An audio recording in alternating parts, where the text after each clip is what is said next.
구원해 주신 하나님께 영광의 박수 한번 올려드리겠습니다. 아멘. 감사합니다. 우리 누가복음 2장 4절 말씀 찾겠습니다.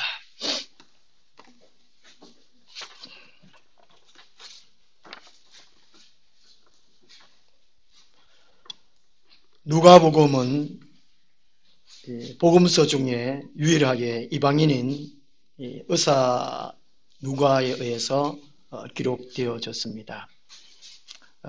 그로 통해서 이방인들을 많이 생각하는 이 복음서입니다. 그리고 소외된 자, 또 외로운 자, 또 여인들, 또 어린아이 이런 데에 관심을 두고 많이 기록을 했습니다. 그리고 이 누가는요, 다른 복음서에서 없는 스가랴의 탄생, 누가복음의 특수 자료라 그렇게 합니다만은 누가에서만 볼 수 있는 그런 기사들이 참 많이 있는데 그 중에 세례 요한의 기사, 그리고 예수님의 탄생을 또 상세하게 기록을 해놨어요. 1장 1절 2절 말씀 따나 의사 누가가 아주 세심하게 서양 사람들에게 예수 그리스도의 탄생을 우리에게 알려주고 있습니다. 우리 누가복음 2장 4절에서 7절까지 함께 읽도록 하겠습니다. 요셉도 다윗의 집 족속이므로 갈릴리 나사렛 동네에서 유대를 향하여 베들레헴이라 하는 다윗의 동네로 그 약혼한 마리아와 함께 호적하러 올라가니 마리아가 이미 잉태하였더라. 거기 있을 그때에 해산할 날이 차서 첫 아들을 낳아 강구로 싸서 구유에 뉘었으니 이는 여간에 있을 곳이 없음이로라. 아멘. 아기로 오신 예수라는 제목으로 말씀을 드리도록 하겠습니다.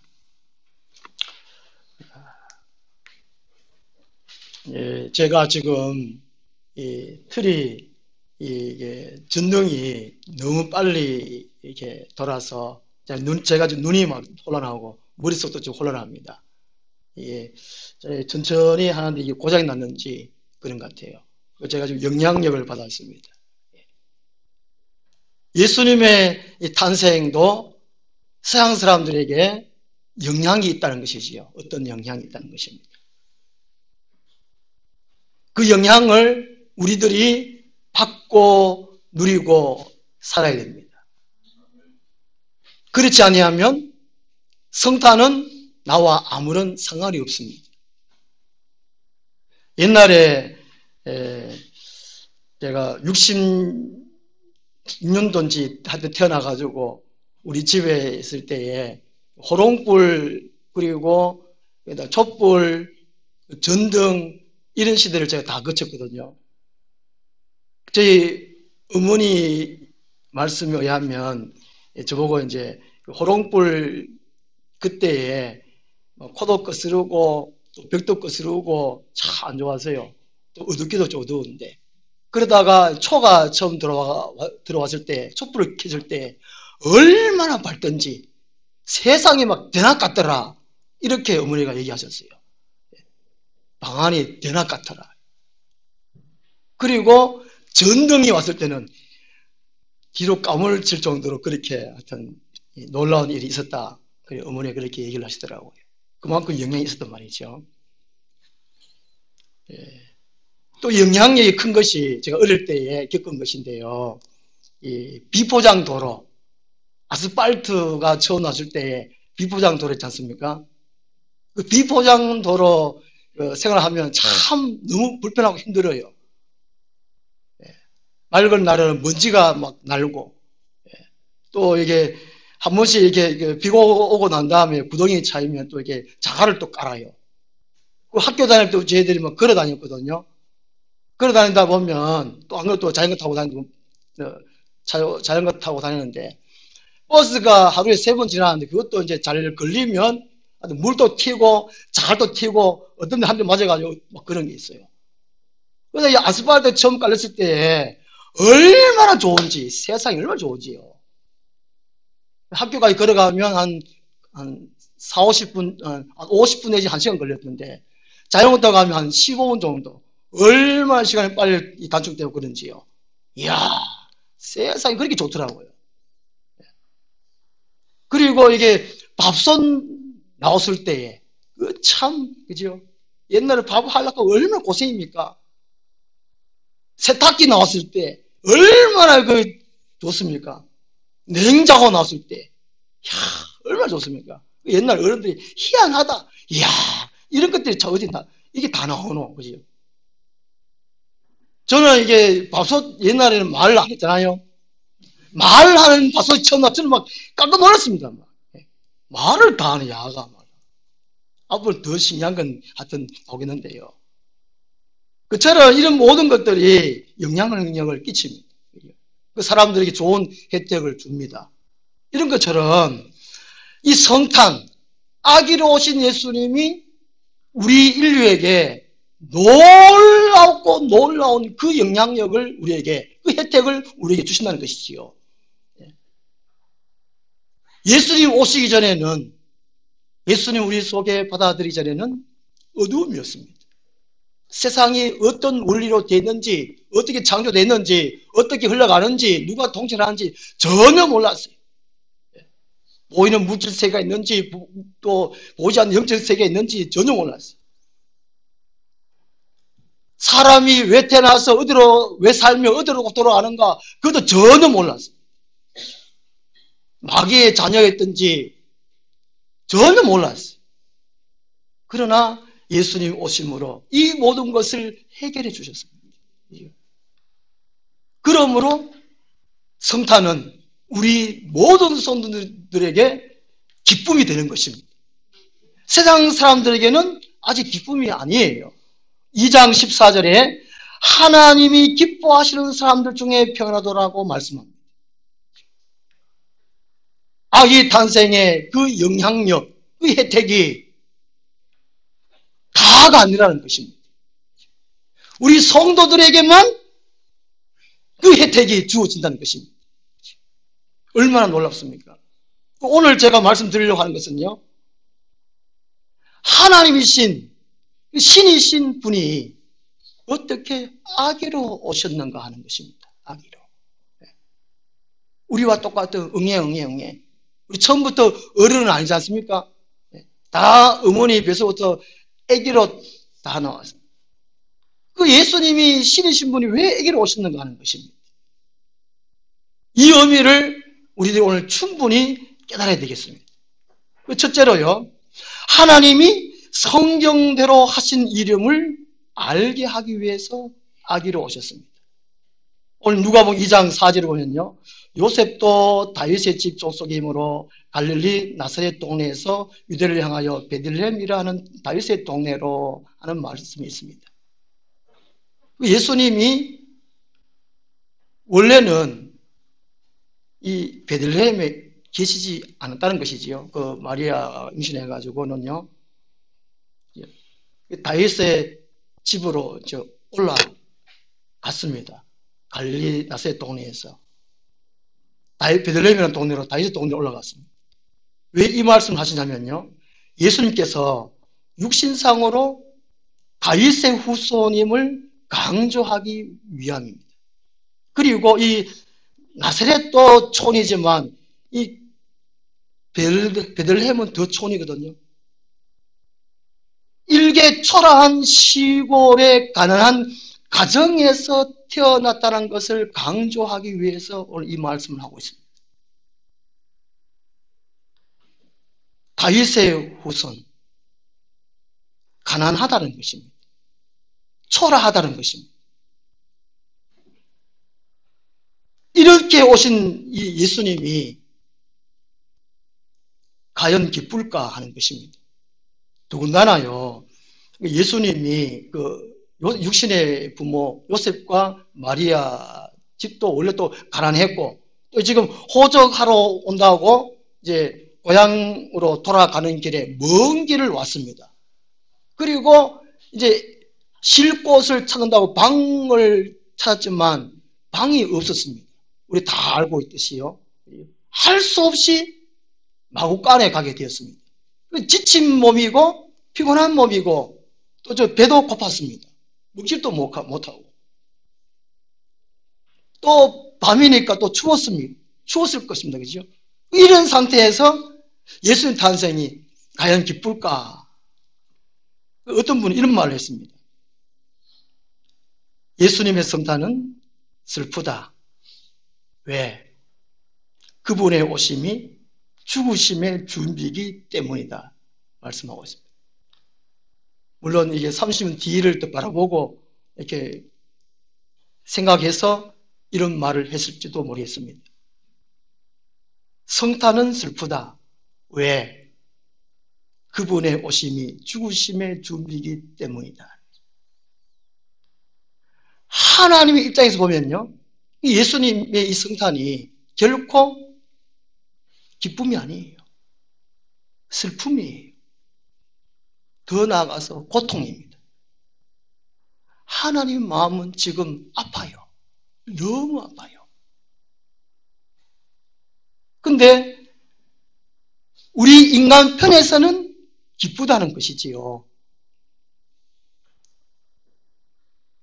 하나님은 오직 우리를 사랑하시고 우리를 죄와 어둠과 사망에서 해방시키기 위해서, 자유케 하기 위해서, 인간에게 참 기쁨을 주시기 위해서 인간 편에서 기뻐해라. 그겁니다. 딴 거 없어요. 하나님 편에서는 슬픔이고 아픔이에요. 그리고 요셉도 마리아도 지금 이 상황에서 너무나 힘들어요. 슬퍼요. 쉴 방도 없고, 아기가 태어나면 좀 안락한 곳에 태어나게 해야 되는데 그 상황입니다.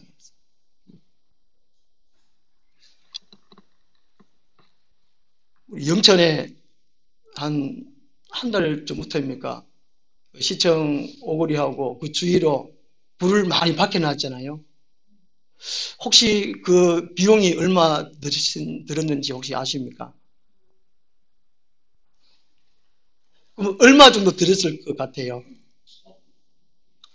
어떻게 해요? 3억요? 아, 이거 너무하다. 9천만 원 들었대요. 와, 아무도 억울하니까 참 대단하시네. 생각하시는 게. 저는 한 몇백만 원 들었는가 생각했습니다. 안 나간지 모르겠지만. 몇백만 원 되지 않겠 생각했는데, 공문이 왔습니다. 3장을 해가지고. 총 비용이 6천만 원이고, 이게 하여튼 이게 해결된 것이 3천만 원 해결되었습니다. 많이 부족하니까 헌금 좀 해주십시오. 통장 계좌번호 찍어가지고 그것도 복사해가지고 또 한 장을 첨부해가지고 왔습니다. 가슴이 철렁합니다. 9천만 원이면 1천만 또 못하면 얼마지요? 1억입니다. 아무리 옷에 억이 돈이 아니다 그러지만 세상에 그것도 이 나무 살아있는 나무에 이게 불을 박혀 놓으면 나무에 좋습니까? 안 좋습니까? 안 좋습니까? 나무가 슬퍼요. 슬픈 성타라니까. 나무도 슬프고. 성탄이 누구를 위한 성탄이에요? 제가 그 준비하는 분들을 제가 수고를 참 많이 했어요. 그 준비할 때 그 갔는데 나오라고 좀 같이 좀 그대로 좀 하자고 문자를 왔는데 제가 안 갔습니다. 참 마음이 아파요. 왜 그럴까? 이 성탄을 인간 입장에서만 생각하는 것이 아닐까 하는 것이죠. 영전 시내에 교회들 그 교파를 초래해가지고 100 몇 개 된다고 그래요. 다들 훌륭하신 목사님들이신데, 훌륭하신 장로님이신들인데, 왜 그 돈을 그렇게 했을까? 그걸 통해서 구원받을 수도 물론 있겠지요. 하나님의 마음을 생각을 하지 않았을까요? 오랫동안 신앙생활을 하셨고, 또 근이 있다고 생각하는 목사님들이신데, 다들 큰 교회 교도 목사님들이시고 하는데, 또 장로님들이시는데, 왜 생각을 못했을까? 그럼 너는 요즘 말이 몇 개 들어갑니까? 세상 문화로 장식한 것 같습니다. 세속화가 되어가는 것 같습니다. 연말 연시를 맞이해서 세상적인 즐기는 문화, 이런 형태로 교회가 흘러가는 것 같습니다. 안타깝습니다.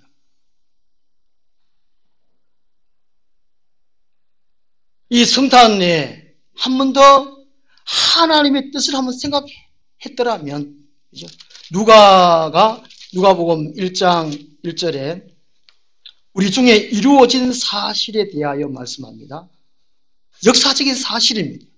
사람 중에 분명히 이루어진 사실입니다. 2절에 처음부터 목격자와 말씀이 일꾼된 자들이 전하여 준 그대로 내력을 조술하고 붓을 든 사람이 많은지라 그 모든 일을 근원부터 자세히 미루어 살핀 나도 말씀합니다. 그 모든 일을 근원부터 자세히 미루어 살핀 나도 했습니다. 신앙생활은 그냥 대충 하는 것이 아닙니다. 묻지 않고 신앙생활 하는 것이 아니에요. 그냥 하나님 계시겠지, 하나님 하셨지, 성탄 하셨지, 우리를 구원하시고 보내셨지, 그냥 믿어 이걸 하면 안 된다는 말이죠. 누가는 분명히 말씀합니다. 신앙생활을 미신적으로 하면 안 된다는 것입니다. 명신적으로 하면 안 된다는 것이죠. 목사가 되었으니까, 장로 되었으니까 그냥 흘러오는 대로 하고 세상 문화가 이러니까 세상 사람을 좀 이렇게 생각해서 그냥 그대로 하자, 이러면 안 된다는 것입니다. 왜 성경을 생각하지 아니했을까? 성탄이 어디서부터 비롯됐는가? 왜 그 생각을 하지 않을까 말이죠. 해마다 우리가 성탄을 맞습니다. 그러면 그냥 흘러온 대로 하면 안 돼요. 하나님이 어떤 분이신지, 하나님이 왜 예수를 보내주셔야만 했는지, 왜 아기로 오셔야만 했는지 생각을 해야 된다는 것이죠. 이 아기로 오신 것은 구약 성경 이미 예언해 둔 말씀을 그대로 이루시기 위해서 예수님이 아기로 오셨습니다. 사무엘하 7장 16절에요. 예수님이 다윗의 후손으로 올 것을 예언해 놓았습니다. 그러므로 누가복음 2장 4절에 다윗의 후손, 다윗의 집, 이런 단어가 있는 것입니다. 그리고 미가서 5장 2절에 보면요, 출생 장소를 예언해 놨습니다. 하나님이 미가서를 통해 가지고 예수님이 베들레헴의 그곳에 예수님이 오시리라 예언해 놨어요. 미리 말씀해 놨다는 것이지요. 딴 곳에 오면 그 예수는 아니라는 것입니다. 메시아가 아니라는 것이지요. 대한민국의 서울에 왔다, 메시아가 아니라는 것입니다. 우리나라에, 한국에 자기가 예수라 하는 사람이 몇 명이라 혹시 아십니까?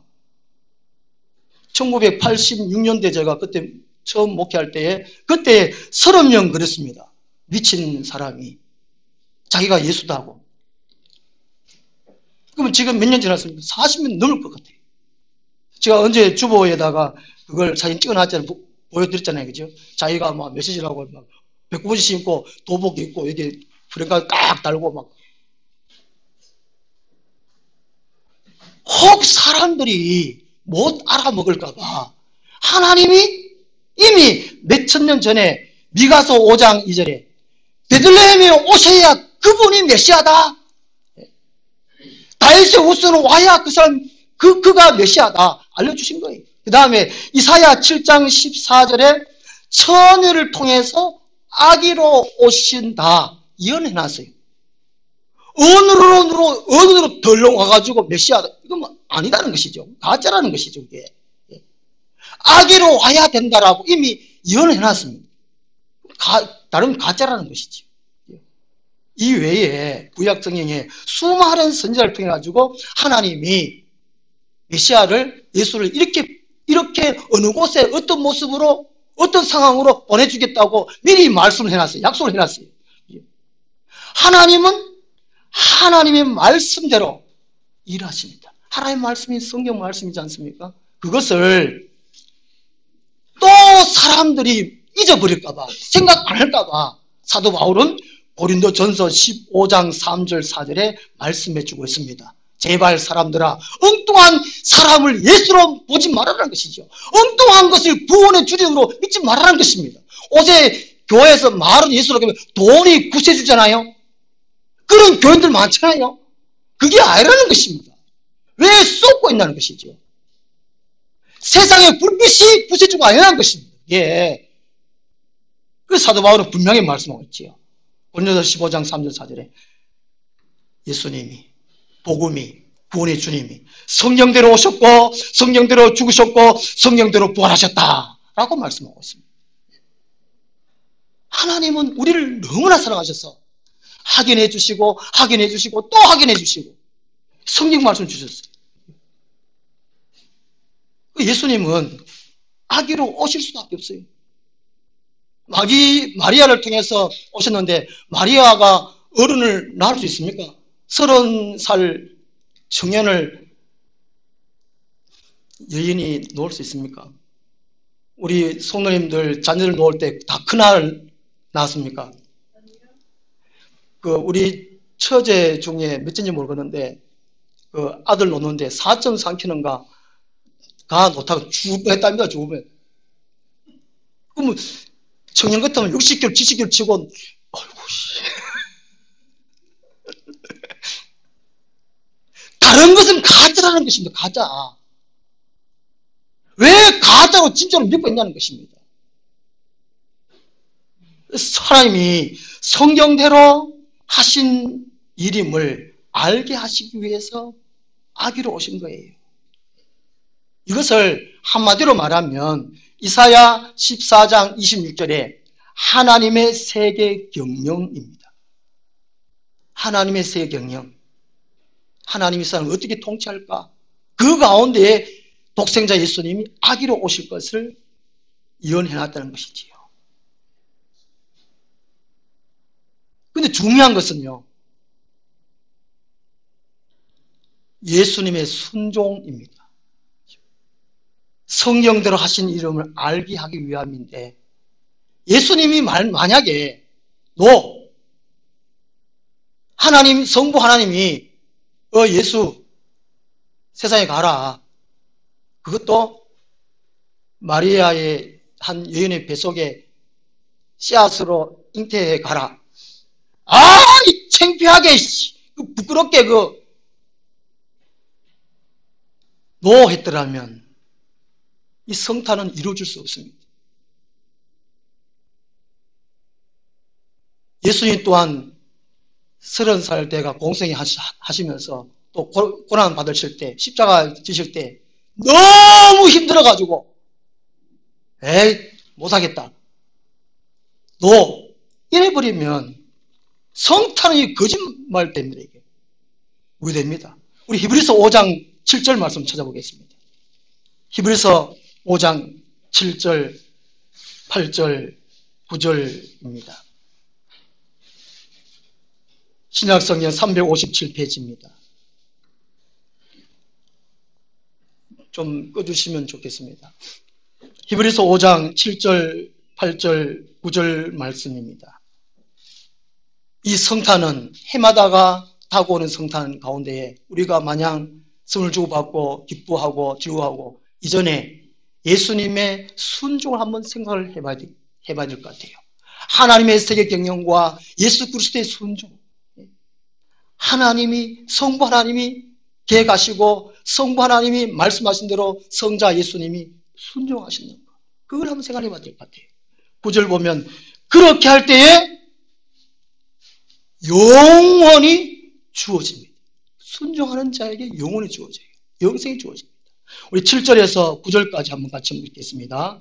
그는 육체에 계실 때에 자기를 죽음에서 능히 구원하실 이에게 심한 통곡과 눈물로 간구와 소원을 올렸고 그의 경건하심으로 말미암아 들으심을 얻었느니라. 그가 아들이시면서도 받으신 고난으로 순종함을 배워서 온전하게 되셨은즉 자기에게 순종하는 모든 자에게 영원한 구원이 되시고 아멘. 좀 전에 말씀드렸듯이 이 성탄은 하나님 편에서는 슬픔이에요. 고난이에요. 아픔이에요. 고통입니다. 예수님 입장에서 보면 고통이에요. 그러나 우리를 얼마나 사랑하시기 때문에 모든 것을 참으시고 예수님 순종하시고 사람들아 너희는 기뻐해라. 우리에게 기쁨을 전달해 주시기 위해서 복음을 주시기 위해서 예수님은 순종하신 것입니다. 하나님은 우리를 얼마나 사랑하시는가를 알 수 있습니다. 그 다음 두 번째로요. 예수님이 왜 아기로 오셨는가? 자라남이 무엇인지를 깨닫게 하기 위함입니다. 누가복음 2장 4절에서 5절 6절 보면요. 잉태라는 단어 있습니다. 해산이라는 단어 있습니다. 잉태는 그 임신을 말하고 해산은 출산을 말하지요. 이 잉태해서 임신해서 출산하려면 어느 정도의 기간이 지나야 됩니다. 곧 뱃속에서 자라는 것을 말씀하고 있지요. 예수님은 인간의 할 수 있는 인간이 갖는 모든 것을 체험을 하시기 위해서 씨가 되셨어요. 잘하셨어요. 6절 말씀 보면요. 거기 있을 그때 해산할 날이 차서 해산할 날, 곧 생일날이잖아요. 예수님의 생일이 언제지요?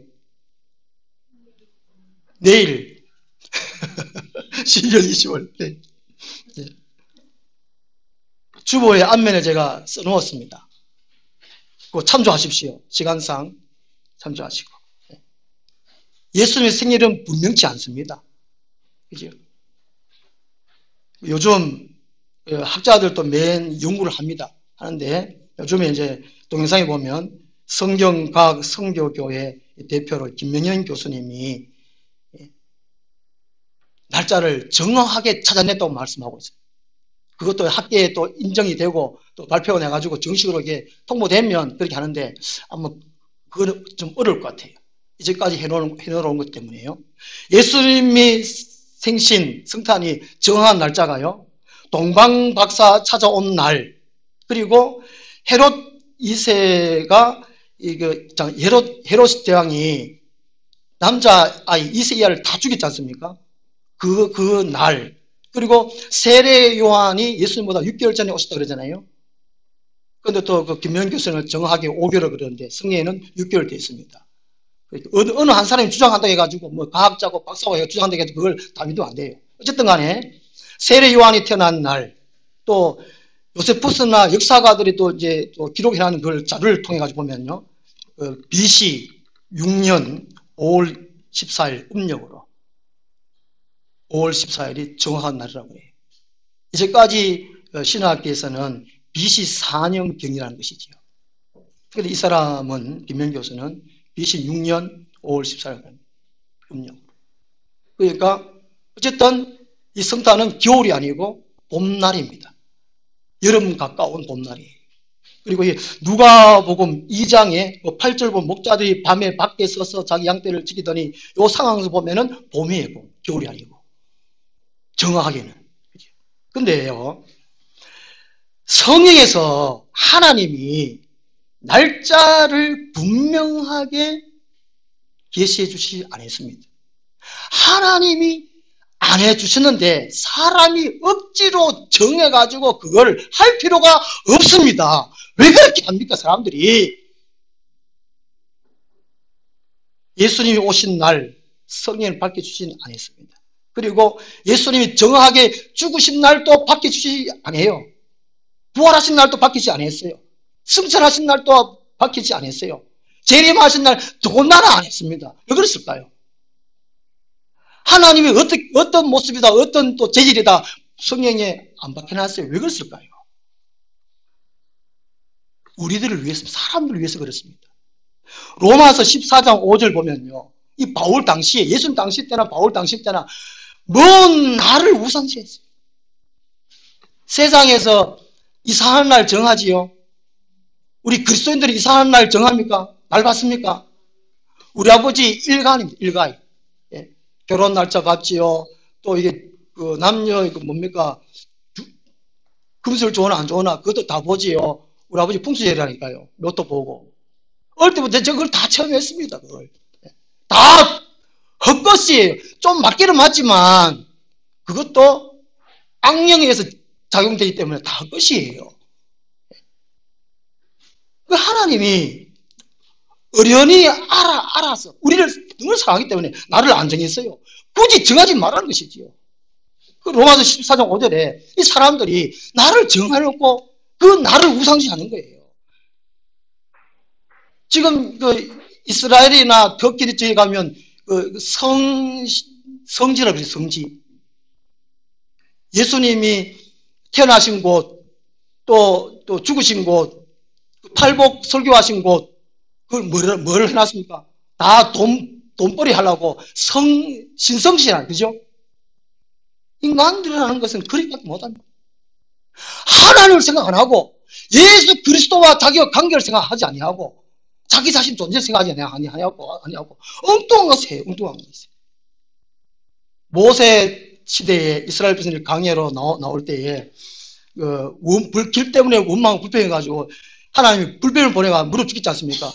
모세가 기도하니까 노뱀을 만들어 높이 달아라 그랬습니다. 이 노뱀이 히스기야 왕 시대까지 이스라엘 백성들이 우상으로 섬깁니다. 우상. 하나님을 섬겨야 되는데 노뱀을 그걸 우상 섬깁니다. 그 히스기야 왕이 그 당시에 신앙심이 참 좋았던가 봅니다. 그 노뱀을 부숴버렸습니다. 부숴버렸어요. 왜 이걸 섬기냐고. 쓸데없는 건데. 옛날에 80년대에 해도 이 강단에 아무나 못 올라왔습니다. 그치요? 80년대 교회 다니신 분들 아시겠죠? 저는 그때 은혜 받고 청소하는데 청소 안 할 수 없잖아요. 학생이고 청소 안 할 수 없어가지고 걸려들고 혹시나 불 받아 싶어가지고 하나한테 회개 기도하고 하나님 이제 청소하는데 좀 봐주세요. 그러고 올라가 청소했다니까요. 근데 무서워가지고. 요새는 막 이게 그런 게 없잖아요, 막. 예? 하나님을 경외, 하나님을 두려워, 그게 없어요, 요즘은. 얼마나 타락되어 있는지. 이게 신성식, 그게 아니잖아요. 그게 아니잖아요. 이게 어떤 물건, 어떤 날, 그게 아니라는데, 그게 중요하지 않다는 것입니다. 예. 예. 성경에 보면, 예수님이 태어나신 날, 또 죽으신 날, 부활하신 날, 또 승천하신 날, 재림하신 날, 만약에 재림하신 날 정해놨다 하면 교회 안 오지요. 말로 올 겁니까? 예수님이 내가 곧 오리라 곧 왜 말씀하셨을까요? 곧 그러면 보통 한 15분, 20분 정도 될 텐데 2000년 전에 예수님이 곧 아직도 예수 안 오신다. 초대교회 때 예수님이 곧 오신다 그랬는데 그때 이제 예수님이 거짓말 하지 말라고 교회 왔다가 딴도 유대교는 다 돌아간 사람 많다 그러잖아요. 그죠? 곧이 왜 곧이라고 했습니까? 예수님이 우리를 생각해 했어. 제가 지난번 비유를 말씀드렸습니다. 엄마가 무서운 엄마가 보통 우리 엄마는 착한데 무서운 엄마가 이제 자기 자녀 보고 공부하고 있어라. 내 곧 없구만. 어디 가도 곧 없구만. 그러면 곧 온다 그랬으니까 엄마가 언제 올지 모르고 금방 오니까 공부하고 있어야 될까요? 그죠? 그 예수님이 언제 올지 모르니까 근신하고 깨어서 기도하고 정신차려서 신앙생활 해라. 그 말씀이잖아요. 해해질까봐, 타락할까봐, 세상으로 갈까봐 예수님이 곧 오신다. 그래 날짜를 말씀하셨어요. 하나님이 우리를 얼마나 사랑합니까? 그 의미를 깨달으라는 것이죠. 아기로 오셨다는 것은 날이 중요한 것이 아니고 자라남이 무엇인지를 깨닫게 하기 위함입니다. 40절 말씀 보면요. 누가복음 2장 40절에 아기가 자라며 라는 단어가 있습니다. 그리고 52절 보면요. 여기는 아기가 안 되어 있고 뭐 됐습니까? 예수는 됐습니다. 예수. 그렇죠? 40절에는 아기가 자라며 강하여지고 지혜가 충만함이 되어 있고 52절에는 예수는 지혜와 키가 자라가며 됐습니다. 이게 40절에 이 아기는 지금 1살, 2살, 한 살 때.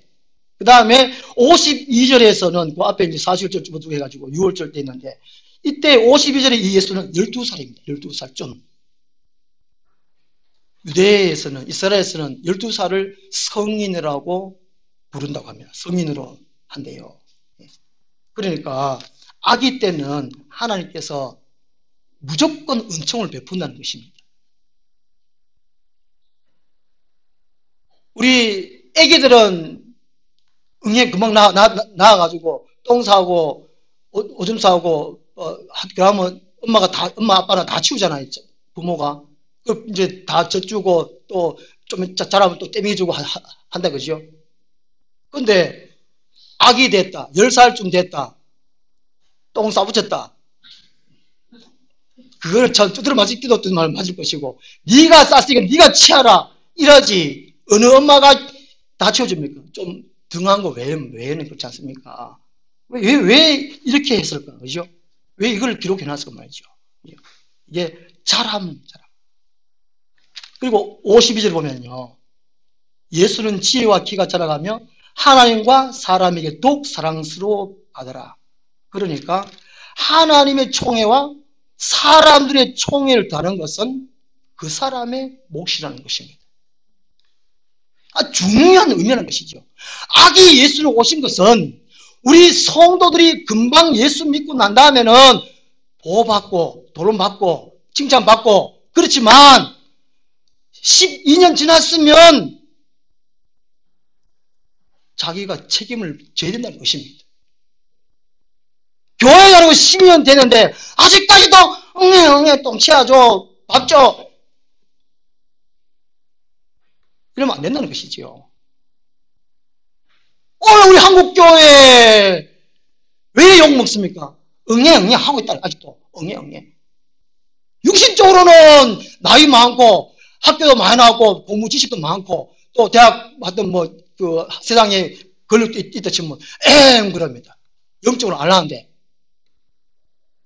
그러면 이게 하나님 사랑하겠습니까? 오냐 하겠습니까? 이게 바로 그걸 의미해 준단 말이죠. 성탄. 그냥 기쁘다 구주 오셨네. 맨날 자기도 기쁘다 구주 오셨네. 원래는 좀 하나님의 슬픔, 그죠? 예수님의 고통 이걸 생각할 줄 알아야 된단 말이죠. 이것을요. 에베소서 4장 13절에서는 예수 그리스도의 충만한 장성한 분량만큼 자라라 그랬잖아요. 그렇죠? 자라가 그랬습니다. 우리 마가복음 4장 한번 찾아보겠습니다. 마가복음 4장 26절.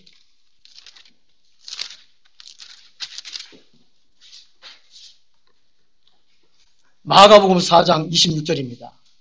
여기서 보면요. 하나님 나라의 자람의 비유를 해주고 있습니다.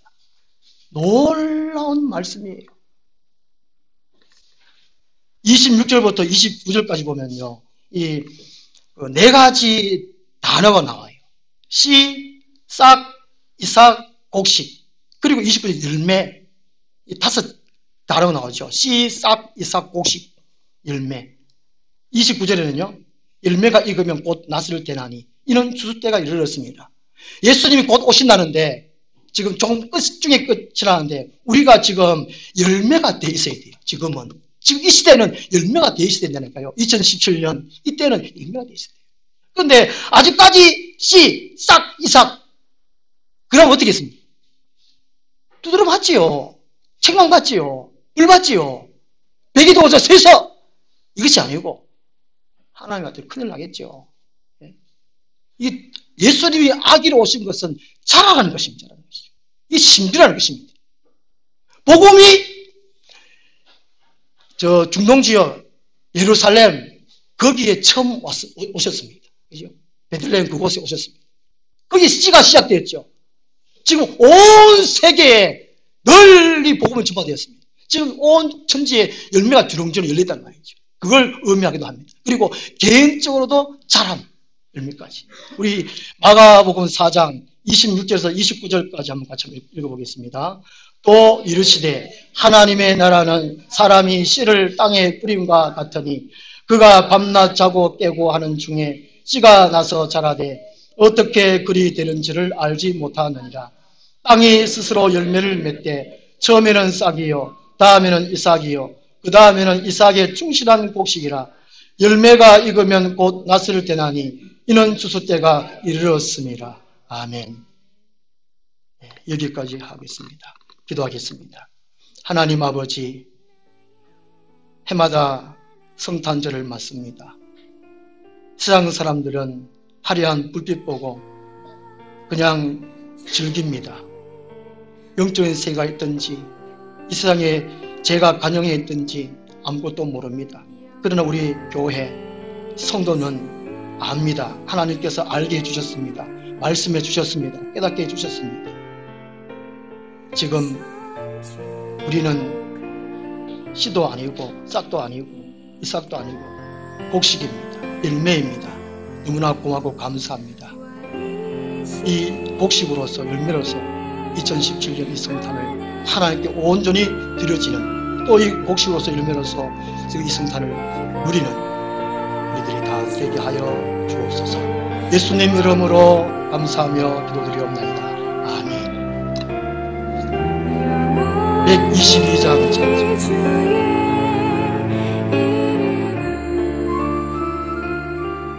아기로 오신 예수, 그 목적이 첫째로 하나님이 성경대로 하신 이름을 알게 하기 위함이라는 것입니다. 두 번째로는 자라남이 무엇인지를 깨닫게 하기 위함이라는 것입니다. 세 번째로 영분별함이 있어서 선명한 기준점을 주기 위함입니다. 우리 신앙생활은 철저하게 분별이 중요합니다. 분별하는 게 참 중요하지 않습니까? 아무 교회나 갈 수 없고 또 아무한테나 듣고 배울 수가 없는 것이 이 기독교 신앙입니다. 그만큼 위험하기 때문에 그렇고 그만큼 확실해야 된다는 것이지요. 예수님이 아기로 태어나신 것은 이것을 해주시기 위해서 오셨다는 것입니다. 7절 말씀 보면요, 첫 아들을 낳으라고 말씀하고 있습니다. 왜 첫 아들이라고 말을 했을까? 왜 아들이 아니라는 것입니다. 그리고 이 마리아가 예수를 낳은 다음에 계속해서 자녀를 낳았다는 의미입니다. 육신적으로 예수님의 동생이 남동생이 몇 명이지요? 4명이고 여동생이 2명 이상이라는 것입니다. 최소 자녀가 7명 정도는 되었다는 것입니다. 그리고 예수님의 육신의 부모 요셉 그리고 엄마 마리아 이제 해서 가족이 8명 이상이라는 것이지요. 목수니까 가난했고 또 식구들이 많으니까 더욱 가난했다는 것입니다. 이사야 53장에 예언한 대로 예수님의 간고, 가난의 고생, 배고픔의 이 고통, 예수님은 어릴 때부터 겪었다는 것이 구약성에 예언해 놓고 있고 신약성에 실제로 가난함으로 오셨다는 것입니다. 어떤 사람이 마리아는 동정을 지켰다라고 합니다. 예수님만 놓고 안 놓았다는 것이죠. 다른 아이들을. 이것을 주장합니다. 그리고 이 마리아를 신격화합니다. 우상화시켰다는 것이지요. 그런 것이 아니라는 것입니다. 첫 아들이라고 표현한 것이 이것을 분명히 인식하라는 것이지요. 마리아는 사람으로서 쓰임받았을 뿐이지 어느 누구에게 추앙받을 대상이 아니라는 것입니다. 숭배의 대상이 아니라는 것이지요. 동상을 만들 정도로 그런 인물이 아니라는 것입니다. 세상에 하나님 외에 신상을 세우는 것은 신격화시키고 우상화시키는 것입니다. 그건 철저하게 죄입니다. 제1계명을 범하는 것이지요. 나 외에 다른 신을 섬기지 말라. 오늘 지금 기독교라고 하기는 합니다만은 큰 죄를 저지르고 있는 겁니다. 성경에서 분명히 말씀해 주고 있다는 것이죠. 예수님은 아기로 오셨고 우리와 같이 자라나셔서 세상의 죄를 감당하신 분이고 이 마리아는 그 쓰임을 받은 분이라는 것입니다. 교회 역사에서 보면은요, 예수님은 신이시기 때문에 인간의 육을 가지지 않았다라고 주장하는 사람들이 꽤 많았습니다. 그리고 어떤 사람들은요, 인간인데 세례받을 때에 신적인 인간이 되었다라고 주장합니다. 그때부터 메시아가 됐다고 주장합니다. 오늘 우리들의 생각이 다 다르잖아요. 교회 사에 보면은 지금 이제 예수님이 오시고 2000년의 세월이 오는 가운데에 많은 생각들이, 많은 이론들이 있어 왔습니다. 그 교회를 혼란시켜 왔다는 것이지요. 성경에서 계시해 주시고 가르쳐 주신 대로 받고 믿고 한 것이 아니고 자기 생각을 가지고 성경을 잘못 해석하고 그것을 교회에 가르치고 교회를 혼란케 했다는 것입니다. 구원받지 못하게 했다는 것이지, 사람들을요. 이 복음서에나 또 신약성에 보면 복음서에서는 예수님을 반대하는 세대들이 참 많았지 않습니까? 너는 너를 누구라 하느냐? 예수님 스스로 자기 자신은 하나님의 아들이라고 증거하면서 말씀해 주셨어요. 그 바리새인들하고 따지고 하다가 너는 너를 누구라 하느냐? 계속 그 논쟁이 많지 않습니까? 신약의 서신서에 보면 바울 서신이라든지 다른 서신을 보면은 이단들이 참 많습니다. 거짓 이단들, 거짓 교사들을 조심하라. 거짓 선자들을 조심하라. 거짓 사도들을 조심하라. 경계하라. 다른 복음을 받지 말아라. 그런 잘못된 교훈을 받지 말아라. 이런 말씀들이 너무나 많습니다. 예수님이 아기로 오신 것은 분명한 기준을 주시기 위함이라는 것이죠. 요한 1서 4장 2절에 보면요. 이로써 너희가 하나님의 영을 알지니, 이로써 하나님께 영에 속한 사람, 하나님에 속한 사람을 알지니 곧 예수 그리스도께서 육체로 오신 것을 시인하는 영마다 하나님께 속한 것이요 라고 말씀하고 있습니다.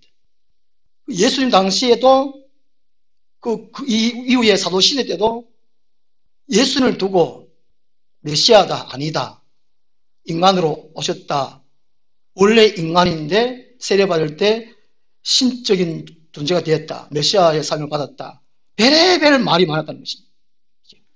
예수님은 분명하게 육체로 오셨다, 그거를 시인하는 사람마다 하나님께 속하고 진짜라는 것이죠.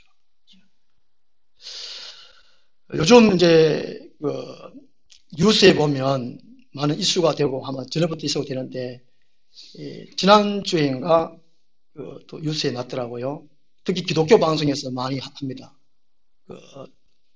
신천지 이단에서 특히 기성교회에 다니는 사람들, 특히 또 청년들, 젊은 사람들을 미혹해가지고 빠지도록 한 것이 신천지라는 것이죠. 거기서 이제 그분들이 자녀를 잃어버린 자녀들이 모임이 통해 가지고 계속 국회 앞에서, 청와대 앞에서 시위하는 거 혹시 보신지 모르겠습니다. 유사 종교 피해 방지 특별법을 제정해 달라고 얼마 전에 우리가 다 서명했잖아요, 그죠? 노예 보냈습니다. 이단들의 피해가 너무 많으니까 우리 대한민국이 이 교회가 확장되고 참 이게 발전하는 것은 좋은데 그 이면에 가짜들이 너무나 많다는 것이지요. 자기가 예수라 그러고 또 엉뚱하게 성령을 해석해가지고 그것이 맞다라고 주장해가지고 거기에 미혹되는 사람들이 기성교회 교인들이 많다는 것이지요. 특히 젊은 층들. 그 자녀들이 부모의 말을 안 들어요.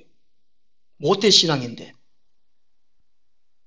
어릴 때부터 교회에서 또 부모로부터 신앙교육을 잘못 배운 겁니다. 성경을 안 배웠든지 안 가르치고 안 배웠든지 또 잘못 가르쳤든지 학교만 공부해가지고 성공해라 이것만 했든지 어때가 이래가지고 믿는 자녀들이 거기에 빠지는 거예요. 동영상도 참 많이 나옵니다. 거기 보면요. 가슴을 치고 통탄을 노릇입니다. 보면 얼마나 가슴 아픈지. 겨우 연락돼가지고 만나가지고 설득을 해도 안 된다 그러잖아요. 그죠? 세상에 제일 믿을 사람은 엄마고 아버지잖아요. 자녀들 치면 옆집 아저씨 믿겠습니까? 옆집 아줌마 믿겠습니까? 그런데 엄마, 아버지 말을 안 듣는다니까요. 이단에 빠져가지고. 그 피해가 지금 심각해요.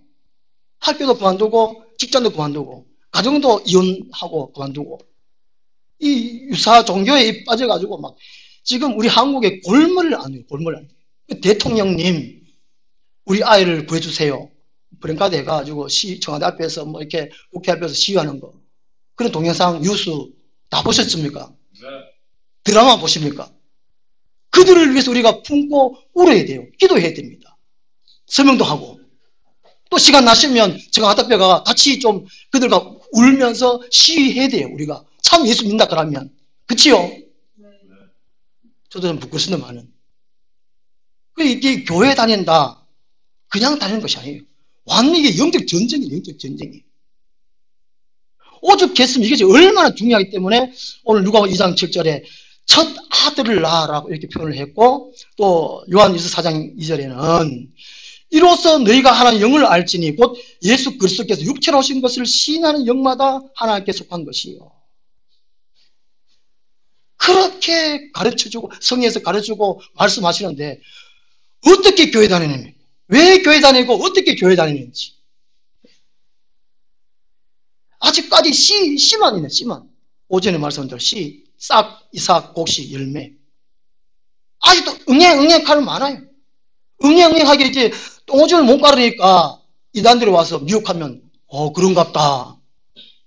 야, 그동안 교회 다녔는데 이걸 못 배웠는데 여기서 이렇게 가르쳐주네. 야, 맞겠다. 홀랑 빠져버린 거예요. 특히 요한계시록을 해석을 많이 해줍니다. 이단들은. 기성교회는 요한계시록을 안 해줘요. 거의. 그렇잖아요. 교회에서 요한계시록 안 가르쳐요. 가르치면 큰일 난다. 안 가르치는 게 큰일 난다. 맞잖아요. 주님은 가르쳐주겠습니다. 요한계시록 뒷부분 보면 이 말씀대로 바르게 깨달아서 가르치는 자가 복이 있다. 덜 가르치거나 못해가 더 가르치면 하가 있도다. 저주를 받을지어다. 분명히 가르쳐 그랬어요. 안 가르치요. 기성교회에. 영전 시참해도 제가 요한계시록 하면 한 목사 그래 안 맞는데 이 방송 나오면 안 되는데 이거 그래서 살짝 한 목사 그래 안 맞는데 한 목사 그런 말 하지 말라고. 큰일 난다 이거. 그 속으로 네가 큰일 났다. 네가 사람들이 지금 다 죽어가는 편이고, 그죠? 길이요 진리요 생명이신 예수 그리스도를 바르게 받고 바르게 가르쳐야 될 판인데 막 슈슈슈 해요. 이게 누가복음 2장에서도 이 단어 한 단어가 우리에게 엄청 가르쳐주시는 바가 많아요. 깨닫게 해주시는 바가 많아요. 그런데 무조건 어떤 죄에서 해방해 주셨습니다. 기쁩니다. 할렐루야. 그것만. 믿으면 복 받습니다. 할렐루야. 아멘. 큰일 날지도 모르고. 예수님이 영으로 오셨다거나 신화적으로 오신 분이 아니라는 것입니다. 철저하게 성경 말씀대로 우리와 같이 육신의 몸을 입고 똑같이 오셨습니다. 그거를 믿으라는 것이죠. 그게 영분별의 기준점이라는 것입니다. 이렇게 얘기해 보면 이 사람의 신앙의 상태가 어떤지, 저 사람의 신학 사상이, 신학의 수준이 어떤지 얘기해 보면 알잖아요. 그 다음 중요한 것이 예수 그리스도를 믿었으면 이게 자라난다는 것이 씨, 싹, 이삭, 곡식, 열매를 자라난다는 것이 예수 그리스도 닮아가고 따라가고 또 살아간다는 그 의미입니다. 예수의 모습이 보여지는 것을 말합니다. 우리 성도가 안에서 보면 저 사람이 원래 타고난 성격, 부모로부터 본능적인 육체적인 그 성격을 많이 볼 수 있느냐, 아니면 그 사람에서 예수의 모습이 보이느냐, 그거거든요. 자란다는 의미가 바로 그것입니다. 영적 분별하는 기준을 자라나는 모습, 예수의 모습이 보여야 됩니다. 마태복음 10장에서 예수님이 열매를 보고 그들을 알지니라고 말씀합니다. 진짜냐 가짜냐, 예수님이 분별하는 기준을 말씀해 주셨어요. 너무나 혼탁하니까 다 옳다고 주장하니까, 이것이 맞다고 주장하니까, 자기가 또 오면 구원을 받는다니까. 요즘 동영상 보면 별의별 참 여기서 많습니다. 어느 것을 우리가 받아야 될지 헷갈릴 정도라니까요. 저도 10년 전만 해도 홀랑 거기 빠질 수 있습니다. 지금은 어림없지요. 지금 저는 무장을 했습니다. 무장을. 에베소서 6장 12절 이후에 전신갑주 성도로서의 완전 무장을 하라 그랬잖아요. 우리 다 완전 무장하고 계십니까? 그러면 맨몸입니까? 군인들이 전쟁할 때 완전 무장하죠. 군인들이 때로 한때는 이제 체육복도 입고 빤스만 입고 하기도 합니다. 군인들이. 근데 비상배를 딱 오르면 완전 분장을 합니다. 우리 성도는 어떻습니까? 평상시 그런 거 없습니다. 항상 잠잘 때도 전시 상태. 성도는 항상 깨어 기도하라고 그랬으니까 쉬지 말고. 우리 성도는 항상 전시 상태. 늘 싸우는, 몇 시간만 몇 초마다 싸우는 사람들이 우리 성도라니까요. 아이고 너무 힘들다 하지 말자. 그럼 성도 하지 말자. 그럼 교회 나가지 말자. 이렇게 해서 되긴 됩니다. 그 이후의 결과는 저는 책임 안 집니다. 너무 편함 이걸 강조. 편안한 게 복인 줄 알아요. 아유 천만의 말씀. 완전 무장하는 것이 복이지 복. 예.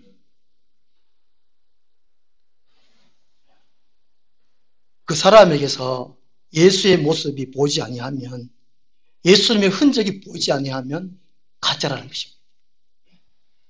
예수님이 왜 아기로 오셨는가? 그걸 보여주시게 하는 것이죠. 예수의 모습이 안 보이면 다 짝퉁. 저는 이게 잘 분별할 줄 몰라서 가방이 진짜냐 짝퉁이냐 가짜냐 분별할 줄 모릅니다. 그게 그경 같아요. 누렇게 된 금속과 다 금인 것 같아요. 깨물어 보고라 가는데 뭐 또 24K고 18K 저는 분별 잘 못합니다. 전문가들은 알잖아요. 예수님은, 하나님은 우리 성도들이 전문가 수를 다 될 수 있도록, 완전 무장할 수 있도록 이미 아마 구약 시대부터 말씀을 일일이 말씀했어요. 그렇게 나는 모른다, 아니다 할 수가 없어요. 그런 핑계를 댈 수가 없어요. 우리는. 그죠? 그 말하고 수준을 갖춰야 돼요. 그 사도 바울이 이런 말을 합니다. 갈라디아 6장 16절에요. 이후로는 누구든지 나를 괴롭게 하지 말라. 내가 내 몸에 예수의 흔적을 지니고 있노라. 그 사도 바울은 나는 내 몸에 예수 그리스도의 흔적을 갖고 있다. 땅땅히 말씀했어요. 바울이 참 명언을 참 말했어요. 나는 죄인 중에 괴수다. 나는 예수 그리스도를 닮았다. 너희는 나를 본받아라. 이야. 이 바울은 나는 내 몸에 예수 그리스도의 흔적을 갖고 있다. 예수의 모습이 내 안에 있다. 내 삶에 있다. 내 말에 있다. 행동에 있다. 봐라. 더 이상 나를 괴롭히지 말아라. 우리는 당당히 내 모습 속에 예수의 모습이 있다. 라고 말해야 돼. 예수님이 아기로 오신 것은 영적 분별함에 있어서 선명한 기준점을 주기 위함이라는 것입니다. 누가 진짜냐? 하나님 영에 속했냐? 이것을 가르쳐 주기 위해서라는 것이지요. 이 성탄절에 우리는 하나님의 세상 통치, 하나님의 세계 경영에 대해서 한번 생각을 해봐야 됩니다. 예수님이 어떻게 순종하셔서 하나님의 계획을, 하나님의 뜻을 성취해 가셨는지, 그리고 오늘 이 성탄절에 예수님처럼 어떻게 자라나야 할지, 어떻게 성숙해야 될지 한번 생각을 해봐야 돼요. 그리고 이 성탄절에 이단 사상에 맞서서 이 성경을 잘 배웠고 또 배울 것이고 확신하고 있는가 한번 점검을 해봐야 되겠습니다. 이번 성탄절에 참 의미 있는 속이 꽉 찬 성탄절, 그리고 올해 얼마 남지 않았습니다. 새로운 한 해 새해를 맞이하는, 또 준비하는 우리가 되었으면 좋겠습니다. 기도하겠습니다. 하나님 아버지, 2017년 이 성탄절에 너무나 하나님의 귀한 뜻을 우리에게 계시해 주심을, 말씀해 주심을, 듣게 해 주심을, 받게 해 주심을 감사합니다. 깨닫게 하여 주옵소서. 그 깨달은 말씀 위에 굳게 설 수 있는 저희들 되게 하여 주시옵소서. 우리들의 생각에, 입의 말에, 행함에 예수님이 보여지게 하여 주옵소서. 나타나지게 하여 주시옵소서. 예수님 이름으로 기도드리옵나이다. 아멘. 112장